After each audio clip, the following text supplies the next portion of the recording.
பைக்கை ரிப்பேர் ஆயிடுச்சுன்னா நம்மளே சில ரிப்பேர் பண்ணும், அது கொஞ்ச நாளைக்கு போகும். அந்த ரிப்பேர் பண்ற விஷயம் நீ சரியா உனக்கே தெரிஞ்ச மாதிரி நீ பண்ணும் போது அது பெரிய விஷயமா மாறும். அப்ப என்ன தெரியுமா போவோம், மெக்கானிக் செட்ல மெக்கானிக் கொண்டு போவோம். அது மாதிரிதான் வாழ்க்கையும்.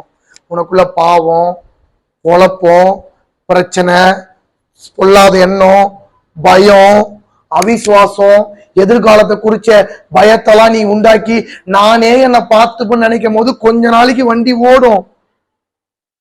ஆனா நீயே புண்ணுக்கு மருந்து போட்டனா அந்த மருந்து செப்டிக்கா மாறும். அதனாலதான் விளைவுகள் ஜாஸ்தியா இருக்கு. இன்னைக்கு இதை கேட்கிற அன்பு சகோதரனே, நீ எடுத்த முயற்சி, நீ உனக்கு எல்லாமே தெரியும் என்ற முயற்சி பாதிக்கப்பட்டிருக்கலாம்.